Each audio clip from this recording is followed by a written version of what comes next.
Halo semuanya, selamat datang kembali di video analisa harian XAUUSD bersama Amandana. Dan ini adalah analisa harian XAUUSD pada hari ini, tanggal 27 Agustus 2025, hari Rabu. Seperti biasa, jika kalian semua suka dengan videonya, jangan lupa like dulu videonya, subscribe bagi belum subscribe, hidupkan lonceng, dan di share ke yang lain. Dan sekiranya kalau perlu juga pencet tombol thanks-nya ya, dan juga pencet tombol hype-nya. Oke, thank you.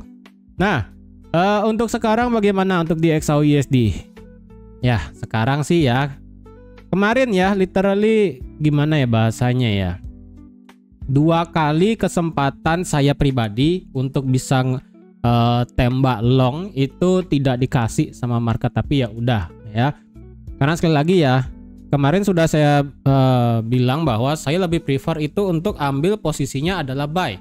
Ya, sekali lagi saya lebih prefer untuk ambil posisi buy karena semenjak dari Powell di sini ya yang lompat sampai di 3377, dari hari Senin saya sudah bilang saya lebih prefer untuk ambil buy, tidak berubah pandangannya untuk tidak ambil sell gitu kan, tetap ambil buy. Nah, kemarin pada saat di hari Selasa turunnya di sini, kalian sudah dengar juga ceritanya ya kan, saya lebih prefer tunggu di angka cantik 3350. Angkanya nggak sampai sana kemudian terbang. Oke. Nah, kemarin di analisa di hari Selasa, saya juga bilang saya lebih prefer untuk ambil posisi buy kisaran area demand yang sebesar ini. Ya, kisaran area demand yang sebesar ini. Dan ini pun saya toleransikan adalah kisaran 62 sampai 60 atau nggak nge-retest support di H4-nya di sini. Dan ternyata kemarin marketnya nggak nyampe sana. Turunnya itu kemarin cukup sampai di 67 aja dan kemudian terbang tinggi. Jadi ya udah. Jadi gimana ya, saya kan pengennya dapat angka yang perfect gitu kan, tapi marketnya tidak ngasih harga demikian sih, ya sudah, saya juga tidak memaksakan hal tersebut gitu kan. Jadi saya dibilang tidak ada ambil posisi buy, ya sekarang sih enggak ya, sekarang sih enggak. Jadi kalau memang dibilang tidak ada open posisi apapun, ya jujur saya juga tidak ada open posisi apapun sekarang ya. Jadi kalau sudah harga begini, yang dimana saya tidak mendapatkan harga yang bagus untuk posisi buy, ya sudah, saya juga tidak memaksa gitu kan. Jadi intinya sekarang saya masih prefer untuk ambil posisi buy. Nah, sekarang di mana enaknya untuk posisi buy pada hari ini? Kemarin berdasarkan ada news satu kecil, yaitu masalah durable goods order, di sini sebenarnya bagus ya. Core durable goods order di sini meningkat lumayan dari 0,3 ke 1%. Kemudian durable goods ordernya itu minusnya sudah mulai kecil dari minus 9,4. Kemudian keluarnya adalah minus 2,8 ya, walaupun di sini masih minus ya, tetapi dari segi barang tahan lama inti di sini naik menjadi 1,1%. Dan ditambah consumer confidence-nya juga ini di atas ekspektasi. Kemudian manufacturing index di Richmond itu juga walaupun tidak positif ya, ini masih minus 7. Jadi ini bisa dibilang sebenarnya data yang sedikit bagus untuk data USD ya. Nah, untuk sekarang hari ini hari Rabu, kalau dilihat kita tidak ada berita apapun. Untuk update dari Trump sendiri ya, masalah yang kemarin yang saya bilang salah satu bank sentral di Amerika yaitu Lisa Cook mau diganti. Sementara ini adalah ada satu calon dari Trump dari Partai Republik yang katanya bakal gantiin Lisa Cook sebagai salah satu gubernur bank sentral di Federal Reserve ya kan.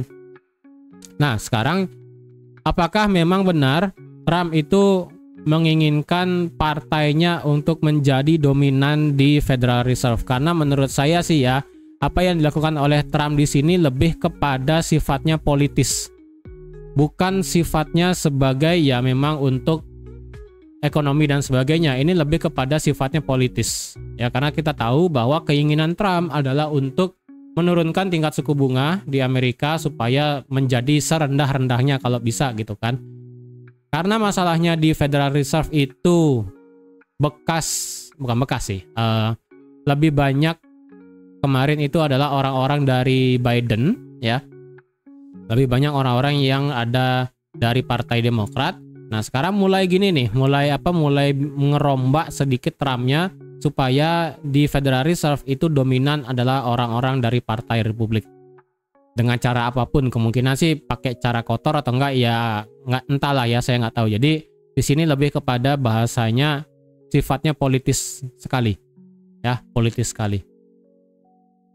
Apakah itu bisa mempengaruhi gold naik? Ya, gold ini dipengaruhi naik akibat, ya kita tahu kemarin sudah bilang bahwa ada tarif dari digital pajak, ya, digital pajak, kemudian digital license, kemudian regulasi yang gimana gitu kan, yang memberatkan sektor teknologi, perusahaan teknologi yang ada di Amerika gitu kan. Jadi siapapun yang mengenakan digital pajak, ya seperti yang sudah saya bilang kemarin, itu bakal dikenakan tarif tambahan. Jadi otomatis kalau sudah ada cerita tarif tambahan, itu gold bakal lumayan naik. Nah, kemarin ya sebenarnya gold ini bergerak naik, kalau dilihat dari korelasi semua instrumen market itu tidak ada korelasinya sedikit ya. Jadi kalau kalian lihat ini kan goldnya dari malam ya, kita lihat ini dari setelah dia nge-spike ya kan, nge-spike kemudian turun dari sesi Asia sampai sesi pre-New York. Ya dari sesi Asia sampai sesi pre-New York ini marketnya nge-stuck berjam-jam ya. Jadi kalian lihat dari jam 10 pagi sampai jam 10 malam, 12 jam ini marketnya stuck ya. Setelah 12 jam ini marketnya naik dan naik. Nah, sedikit lucunya adalah kalau kalian lihat instrumen lain, anggaplah kita cari major pair kayak euro pada saat jam 10 malam itu justru tidak bergerak. GBP USD pun sama, tidak bergerak. Kalau kita lihat juga instrumen yang lain kayak equity, US30, ya US30 naik, tapi ini naiknya adalah jam 2 pagi ya. Tapi sebelumnya ini tidak naik. Nasdaq ya naiknya ini jam ini sudah dari analisa kemarin sih, ini pada saat live stream gitu kan. Kemudian S&P 500 ya ini juga sama-sama naik. Nah, kalau dilihat dari indeks dolarnya apakah dia turun? Enggak, indeks dolarnya kalau dibilang turun sih enggak juga ya. Kalau kalian ini dari yang pagi drop, kemudian naik, kemudian turun lagi dan sekarang flat. Kalau dilihat dari US 10-year yield-nya ya sama sih ya. Ini pagi naik, kemudian sore menjelang malam turun. Ya, ini sebenarnya pergerakannya tidak kemana-mana dari US 10-year yield dan juga dari indeks dolar. Tapi goldnya itu cenderung naik ya kan. Nah ini kalau dibilang korelasinya tidak ada kemarin itu. Jadi menurut saya agak sedikit worry ketika suatu aset itu korelasi asetnya itu adalah tidak sesuai. Karena sekali lagi XAUUSD itu sifatnya adalah safe haven aset dan juga counter dari indeks dolar dan juga counter dari US 10-year yield ya. Jadi otomatis ketika yang tadi sudah saya bilang US30 naik, kemudian Nasdaq, kemudian S&P 500 dan ditambah dengan US 10-year yield-nya itu stuck dan indeks dolarnya juga stuck, diam di tempat, tapi kenapa goldnya naik? Gold naik, equity naik, ini agak sedikit korelasinya off. Jadi kalau dibilang apakah naiknya ini beneran naik dalam hal memang ada yang masuk? Menurut saya di sini beneran ada yang masuk. Kayaknya belum ya, kayaknya belum. Jadi kalau memang drivernya kemarin adalah masalah digital tax yang bakal dikenakan tarif sama Trump, maka seharusnya kita melihat equity ataupun indeks di Amerika itu pada turun. Tapi kenyataannya enggak. Tadi kan US30 masih naik, S&P 500 naik, Nasdaq juga ikut naik. Nah, kenapa gold juga ikut-ikutan naik? Kalau dikorelasikan dengan indeks dolarnya nggak gerak gitu kan. Nah, kenapa gitu kan? Bahkan major pair juga tidak gerak. Nah ini sebenarnya sekali lagi ini saya agak worry. Ketika lagi yang tadi saya bilang ya, kalau ada harga bergerak tidak sesuai dengan sifatnya, itulah bahasanya, saya agak worry. Ya saya agak worry itu aja. Jadi tetap sih secara struktur saya tetap akan ambil posisi buy gitu kan. Cuman dengan kondisi sekarang saya masih mungkin entaran dulu deh ambil buy-nya gitu ya. Menurut saya entaran dulu deh ambil buy-nya. Saya worry-nya ini kalau tiba-tiba langsung drop ke bawah ini bisa aduhai sekali sih, itu aja. Kalau memang ini rata-ratanya nge-buy hanya untuk nge-push orang FOMO, ngedropnya bisa cepat ke bawah kayak kemarin flash crash gitu kan, itu bisa cukup lumayan sih. Tapi tetap ini strukturnya masih nge-buy, tidak merubah struktur apapun ya. Tapi saya cuma worry seperti itu aja. Ya, karena saya pribadi kan kalau mau trade itu ngelihat dulu korelasinya, korelasi antar semua instrumen kemana ini arah flow dari marketnya. Apakah marketnya lebih risk on, risk off, atau di tengah, atau memang lebih memilih indeks dolar dan sebagainya, equity atau safe haven aset. Ya, saya lebih prefer ngelihat itu dulu. Ketika sudah bisa ngebaca arah dominan, arah bergerak kemana, ya saya prefer ambil posisi mengikuti hal tersebut gitu kan. Cuma kalau technical doang sih ya udah, ini intinya nge-buy gitu kan. Ya udah, makanya kemarin kan saya nggak dikasih nge-buy angka-angka yang bagus ya kan. Di sini saya nggak dikasih, kemudian di sini saya nggak dikasih gitu. Ya udah. Ya. Kalau dilihat hari Selasa kemarin ini marketnya sudah beneran break ya. Ini beneran break sekali. Terus kalau dilihat apakah hari ini kita bisa melihat yang namanya kelanjutan bullish dari XAUUSD? Bisa aja ya, karena otomatis sekarang marketnya itu pure membuat change of character dari segi daily. Kalian mau sebut yang change of character yang mana? Ya, mau yang dari lower high di sini atau dari lower high yang di sini? Bebas ya. Karena saya lihat di beberapa video itu ada yang bilang change of character dari sini. Ya, seperti yang sudah saya gambar kemarin, dan ada juga yang bilang change of character dari lower high yang di sini. Secara kasat mata ataupun secara ngelihat pakai line chart dan gini ya, mencari candlestick, ini sebenarnya adalah validnya ataupun lower high valid. Nah, kalau dilihat ini kan sudah change of character ya. Di sini sudah change of character, kalian bisa lihat sendiri, marketnya sudah close di atas. Cuman problemnya adalah kalau dilihat dengan power yang cukup tinggi ya. Di sini kalau dibilang tidak ada ekor atasnya. Jadi kalau hari ini marketnya prefer buat lanjut turun, ya kemungkinan turunnya sampai 75 kalau bisa sih. 75 retest baru marketnya bisa terbang lagi. Tapi kita lihat aja lah nanti seperti apa ya. Dari segi daily kalau kita lihat indikatornya secara stokastik ini memang sudah nge-cross naik ya. Nge-cross naik sekarang berada di angka 61 hampir ke 62 dan juga 55. Kalau dibilang sih apakah ini bisa menunjukkan sesuatu, saya rasa belum. Kalau dilihat dari segi RSI, kalian bisa lihat sendiri. RSI itu tidak pernah ngelewatin 60 selama berhari-hari. Jadi untuk RSI sendiri dengan settingan 14 ya. Nih, settingan 14 dan close. Kalian bisa tarik garis horizontal, taruh di angka 60. Ya, atau enggak 62 lah selaku angka yang tertinggi selama 3 bulan terakhir ya. Ya, 4 bulan terakhir. Ya, hampir ke 5 bulan terakhir sih. Ini dari Juni soalnya ya. Dari semenjak Juni ini kena di 62 ya. Kemudian kena di 62 di Juli ya. Kena di Juli, kena 1 hari. Kemudian ya kita tahulah ya. Kutukan angka 3400 gitu kan. Kena 60 RSI kemudian muter. Dan sekarang semenjak kena 62 kemudian muter, harga tidak pernah naik di atas 60 lagi. Kalau kalian pakai 60 pas ya. Nih saya pakai 60 nih. Ya 60 tuh kalian bisa lihat. Nih saya geser deh ya. Nih semenjak dia drop dari 3400, harga tidak pernah nyentuh level 60 secara RSI. Jadi momentumnya ini belum kelihatan beneran naik. Itu aja sih. Jadi kalau dibilang sudah bisa untuk tembak jauh, jujur sekarang belum bisa. Karena sekali lagi, ini adalah kondisinya sideways. Tetapi kalau dibilang sideways-nya sudah mulai mengecil, maybe ya mungkin ini sideways-nya mengecil, hanya saja sideways mengecil pun itu tidak menjadi tidak menjadi faktor bahwa ini sudah beneran bisa untuk siap-siap breakout. Saya rasa sih belum, tapi kemungkinan saya akan buat video prediksi all time high lagi sih ya, dengan semua yang bisa saya kasih nanti ya, khusus buat yang member AMD Pro Plus saja. Oke, dari segi daily ini tidak bisa yang saya harapkan tidak bisa banyak. Kemudian dari segi daily memang ini adalah ya kita bisa bilang sebagai area demand ya kan, atau enggak order block bullish. Oke lah, ini bisa sebutannya juga sama, tapi kalau dibilang apakah pure banget itu bisa dipakai, saya rasa belum.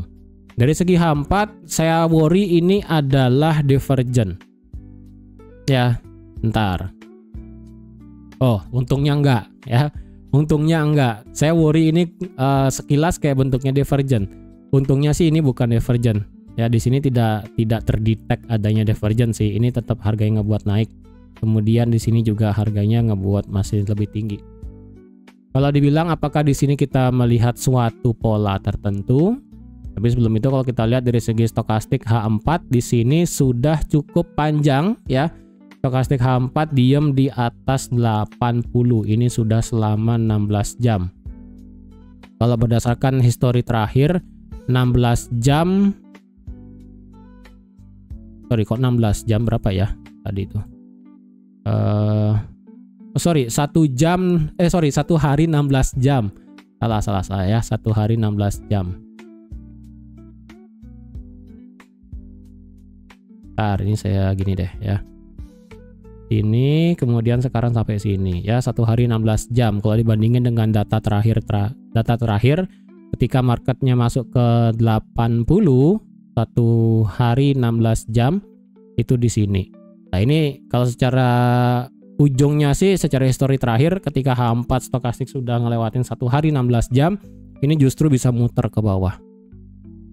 Nah, walaupun ini kemungkinannya bisa muter ke bawah, tapi selama secara secara RSI-nya masih di atas 50, tetap masih bisa open posisi buy ya. Kalau dibilang apakah di sini ada pola tertentu tadi yang kemungkinan bisa terjadi? Kalau dibilang pola, mungkin enggak ada ya. Kalau ditarik trendline sih ini bisa. Trendline yang ini mungkin lebih ke channel ya. Ntar coba deh. Saya pakai beneran channel ya. Dari sini kenanya di sini. Terus saya geser. Oke. Nah, dengan kondisi seperti ini ya. Nah, begini, dan bagian bawahnya adalah seperti ini. Oke, di sini ada channel. Nah, ketika harga naik ya, ketika harga naik dan terbentuk channel seperti ini secara teori ya. Ini secara teori, bahasanya salah. Secara teori ini adalah bearish channel. Secara teori ya, secara teori ini bisa dibilang kayak bearish channel ya. Entah bearish channel sih sepertinya ya. Coba saya buka kitab dulu. Oh enggak juga sih ya. Lebih kepada apa ya? Channel naik sih. Tapi channel naik dalam kondisi market yang naik. Apa ya? Sebenarnya bearish channel atau enggak ya? Saya lupa sih ya. Mungkin yang bisa ingat, ini saya sambil buka yang lain soalnya ya. Oke, di sini channel lah. Setahu saya sih ini channel bearish channel, yang dimana kalau ini, sorry kalau salah, sekali lagi ya, sorry kalau salah beneran. Ketika terjadi market yang naik, oke, marketnya naik kencang nih ya, naik kencang, kemudian terjadi ada channel di sini. Nah ini kemungkinannya ini bisa di break. Nah ini kemungkinannya bisa begini, karena di sini ada channelnya. Ya, di sini ada channelnya. Ini makanya dibilang sebagai bearish channel, potensi terjadi yang namanya breakout ataupun koreksi ke bawah. Cuman apakah itu benar? Coba kalian yang sekiranya tahu tentang channel pattern apapun itu ya, itu mungkin bisa diinfokan. Itu nggak dikasih komentar. Saya lupa nih beneran. Kecuali kalau bullish channel baru begini ya. Ketika marketnya turun, kemudian terjadi koreksi naik kayak begini, break ke atas. Nah ini baru bisa saya katakan sebagai bullish channelnya. Ini baru bullish channel gitu kan. Intinya saya lupa ya, beneran saya lupa. Jadi mungkin bisa diinfokan ini sebenarnya apa? Apakah ini beneran hanya channel biasa atau potensi ini channel untuk break ke bawah, ya kita lihat ya. Secara H4 memang kemarin saya udah bilang 3385 ini sebagai resisten immediate yang ada di H4. Memang tadi pagi ini marketnya sudah break di atas sampai 3393. Jadi apakah 3385 sekarang ini bisa dipakai sebagai suatu support become resistant? Secara teori sekali lagi ini memang benar ya kan.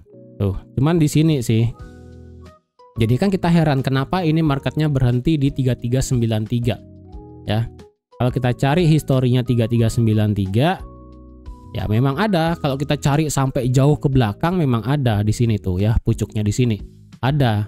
Oh, ini kan tapi ini sudah terlalu jauh ya, di Juni 2025. Ini terlalu jauh, sudah 4 bulan terakhir. Terlalu jauh. Kalau kita hanya sampai di Juli 1 bulan yang lalu ya, 3393 itu tidak ada sih. Ada sih kecil banget, tapi ini kan 95 tuh ya. 95. Jadi kenapa market berhenti di 93? Ya itu masih agak tanda tanya sih sebenarnya ya. Kalau cari di sini pada saat tanggal 9 Agustus kemarin di sini sih ya, ini supply segede gaban kalau pakai teorinya ya. Ini adalah bearish order block sebesar ini tuh ya. Ini bearish OB sebesar ini.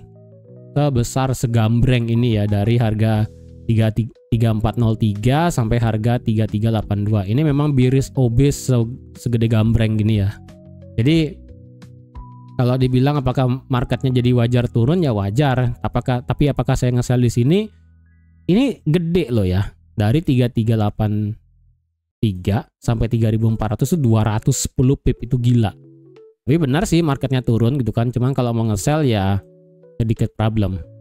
Kalau gitu apakah 85 bisa dipakai untuk super resistant? Untuk sekarang sih saya pakai dulu ya.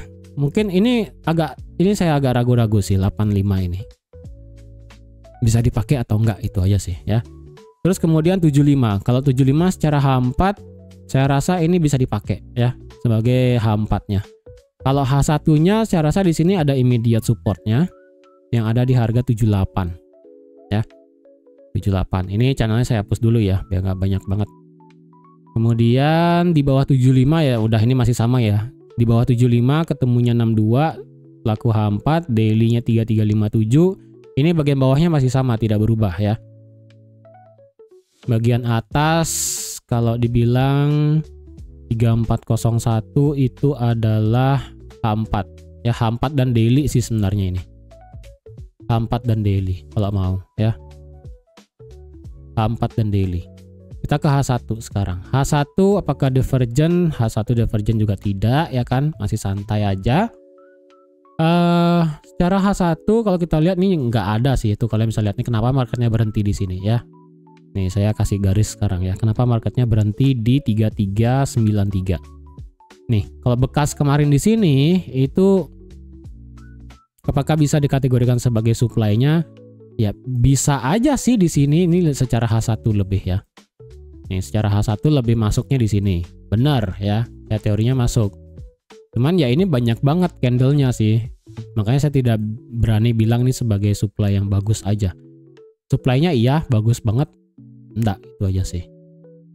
Ya, secara H1 3378 ini sideways sih ya. Ini sideways-nya kan 12 jam. Apakah sideways di sini bisa dijadikan area untuk ambil posisi jika misalnya marketnya diskon sampai sini? Kalau dibilang ada kemungkinannya, cuman coba kita cek ya. Kita cek pakai Fibo ya. Kita cek pakai Fibo. Terakhir Fibo yang ini kan berhenti benar ya dari sini sampai sini. Kenanya sudah kena 38,2 kemudian muter. Oke, dari sini ke sini. Kemudian sudah kena 1272, kemudian muter ke bawah, dibalik Fibonya dari sini ke sini. Ini sudah kena 50% dari sini. Bentar, ini mana nih? 67,12, 67,08. Dari sini ke sini. Ini sudah kena 1272 dan sekarang dibalik dari sini. Bentar. Kalau dari sini ke sini karena ini sudah lewat 100 ya. Oke. Ingat ya, ini ada sedikit perubahan Fibonya, karena terakhir Fibo yang dipakai kan dari sini ke sini ya. Dari sini ke sini kalian bisa lihat ini 100 sudah lewat ya. 100 sudah lewat, ngelewatin 100, tapi close-nya itu benar-benar tipis sekali ya. Tipis banget di atas 100 close-nya. Di atas 3386. Jadi menurut saya itu sudah bisa dipakai sebagai extension. Ataupun sudah ngelewatin titik 100. Nah, ketika dia sudah ngelewatin titik 100, berarti otomatis Fibonya kan dipakai dari sini ya. Dari sini ke sini. Ini sudah kena 38,2. Ya, sudah kena 38,2. Jadi otomatis marketnya langsung terbang. Di balik Fibonya dari sini ke sini, ini sudah kena 1272. Di balik Fibonya dari sini ke sini, set. Nah, ketemunya sekarang di 61,8. Kalau tadi yang saya bilang di 75 ataupun support become resistant di sini di 78, saya rasa nggak masuk sih. Di sini 1618 ada immediate support yang tidak begitu kelihatan. Cuma ini saya pakai H1 ya. Ini pas. Ya, 1618 dengan juga ini ada support di H1. Ini kecil nih. Ya, ini kecil. Kemudian 1272 ada di 3376, mepet dengan H4 di 3375 tadi yang kemungkinan bisa di retest ya. Jadi kalau semisalnya ini Fibo pendeknya marketnya tidak merespek area ini dan lanjut turun, maka potensial selanjutnya adalah dia bisa lanjut turun sampai ke H4 3375 atau nggak sampai 3376, 1272. Kalaupun itu ekstrim, dia bisa cukup lumayan jauh ke bawah untuk kena 1618 di 3371.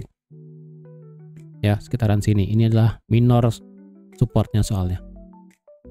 Tapi kalau kita pakai Fibo yang dari sini, kenanya di sini, maka 61,8 adalah 3376 tadi ya, mepet dengan 1272 yang ada di sini sampai sini. Tuh ya, ini kan tabrakannya tuh. 61,8 dan 1272. Jadi kemungkinannya sekitaran 77 sampai 75 itu bisa terjadi, dan 1618 di 3371 itu mepet dengan 78,6-nya. Jadi kalau ini drop ya, untuk next buy-nya adalah sekitaran 77 sampai 71. Ya lumayan jauh sih memang. Ya, dari 77 sampai 71. Sekitaran area ini berarti ya. Segede ini. Dari 77 sampai 72 lah kalau mau ya, dari 77 sampai 72 itu area buy-nya nanti jika memang ada pembalikan ya.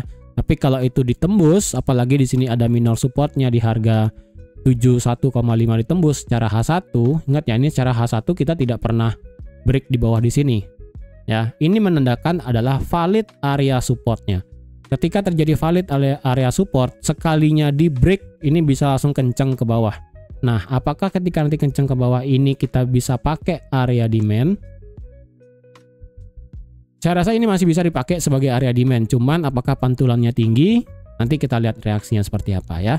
Yang penting ini selama harga masih bertahan di atas valid supportnya di 3371,5, ini masih bisa oke buat di buy. Itu aja sih. Ya, jadi kalau mau nge-buy ini kisaran tadi ya, dari 78 lah ya, dari 78 sampai di dari 77 sampai 72. Udah ini aja. Kotak ini ya, tengah lingkaran ini. Oke, jadi saya rasa sekian dulu untuk analisa XAUUSD pada hari ini. Tetap ini strukturnya adalah nge-buy untuk saat ini. Lalu next strukturnya jika ini change of character bagaimana? Secara teori, jika ini mau change of character bearish, ini adalah terakhir lower high-nya. Sorry, higher low-nya. Ya, karena kan secara H1 dia ngebuat higher high, higher low, higher high, higher low, higher high. Kalau ini di break, ya, kalau ini di break dan hanya untuk mengambil ke bawah, kalau dia break ke atas lagi, ini bakal menjadi inducement. Tapi kalau misalnya dia naik dan kemudian lanjut turun seperti ini, maka ini otomatis H1-nya sudah bearish. Oke?